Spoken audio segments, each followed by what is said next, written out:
On the third day of Russian offensive, we have more information about where they are heading. Kharkiv may not be the main target of the Russians. I summarized the information of Russian-Ukrainian troops involved in this offensive. First, let's look at the Russian side. The Russian 18th Division, 11th Army Corps, Baltic Fleet. They were deployed in North Luhansk in 2023, and there are no battle reports of them for the past few months. On the 11th of May, Ukraine Ministry of Defense confirmed that the Russian 18th Division is active in the Kharkiv direction, and the Russian 2nd Guards Spetsnaz Brigade. They have been here for at least 3 months. In March 2024, they defended Belgorod border against the Russian Free Legion, and Russia's main force is several operational group. According to the report from Ukrainian Ministry of Defense, Russia's 7 OG is just finished grouping in early May. It has around 50,000 personnel, around 400 tanks, 1,000 armored combat vehicles, 1,000 artillery pieces, and also they have 2 missile divisions armed with Iskander missiles. And besides that, Chechen Ahmad is also active here, and some of the Wagner members have already joined Chechen Ahmad. So these are the Russian troops we know for now, and there are rumors that more Russian troops are being transferred from Luhansk.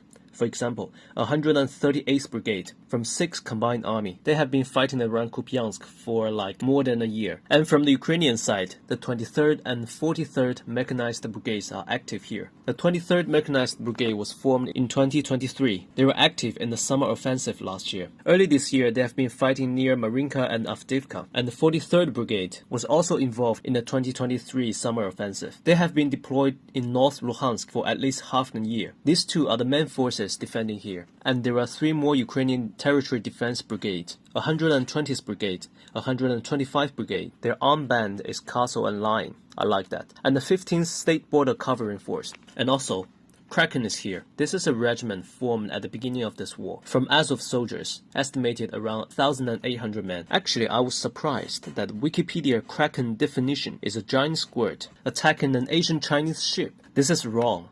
Kraken is a legendary sea monster in Norway or Iceland, not in China. We Chinese have our own legendary monsters like Chinese dragon, fox with 9 tails, and Donald Trump. These are the authentic legendary monsters from China. The Kraken or some giant squid is not one of them, okay? So Ukrainian Krakens are here to supervise Ukrainian soldiers, make sure they don't run away without order. Now let's look at the Russian offensive. There are 2 main directions. The west direction is Lyptsi, Kharkiv direction. This is the shortest way to Kharkiv. There is a road to the city. On May the 10th, Russian soldiers crossed the border and attacked 4 villages: Strilecha, Krasne, Pylna and Borysivka. The Russians encountered minimum resistance and captured these villages. And on May the 11th, Russians continued to attack and captured Morokhovets, Oliynykove. And on May the 12th, Russians started to attack Shebekino. We can see from the map, after this town, there's Lyptsi. This is concentrated urban area, at least 5 towns, 15 kilometers long. And at the end of the road, there's Kharkiv. And on this side, there's a village, Zelene. Russian also attacked here and captured most of this town.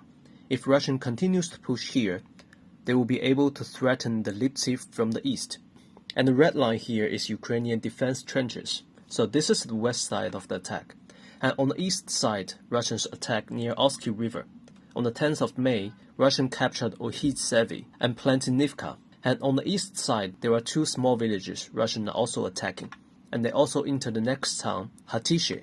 And on May 11th, the Russians captured Hatyshche and also continued to attack and captured the airport of Vovchansk. This is an important town in northern Ukrainian border. It is around 5 kilometers long. There is a river, Vovchansk River, to separate the town into the northern and southern part. This town is almost as big as Marinka. Russia already captured the airport and start attacking the town from the north. Now we can see Russians is attacking almost every village from the north Kharkiv. And on the first 2 days, Russian captured 34 Ukrainian soldiers, most of them volunteers. So what is Russians' target? 50,000 men is not enough to take Kharkiv. So why do Russians attack in this direction? In the art of war, there's a saying, if you attack your enemy, attack where they have to reinforce. So Kharkiv is where the Ukrainians have to reinforce. Losing Kharkiv or Russians approaching Kharkiv is not acceptable for Ukrainians. And it looks very bad in the Western media. So you have to bring more troops. So we see more and more Ukrainian troops and resources to be transferred to Kharkiv. But I think for the Russians, Kupiansk and Izium are much better targets. This is the area between two river lines. Russians will be able to attack through open terrain and to flank Kupiansk from the west. And finally, the Russians will be able to reach Izum. We can see that in the east of Kupiansk, it is heavily fortified, but attack through this area, the Ukrainians will have to fight in a less fortified area. And Russians have the artillery advantage.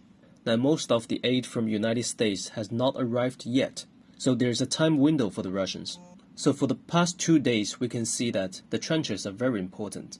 You can see in the North Kharkiv, Russians captured 10 villages in 1 day, because it's not fortified. But in Bakhmut and Donetsk, those are very fortified areas. It's not easy to fight. If the Russians are able to reach Izum in the end, they will be able to attack Slavyansk in the future. And this looks like a more feasible plan for the Russians. By the way, let's look at the east. The Russians can also attack from this side. We haven't received any battle report from this side. This is also an impossible offensive area. Whether Russians will be successful depends on the coming few days. If the Russians are able to capture Vovchansk and attack through this road, the Ukrainians will have a difficult time. We will see what's going to happen in the coming few days. And this is Jason Jiang from Shenzhen, China. Thank you for watching and see you next time.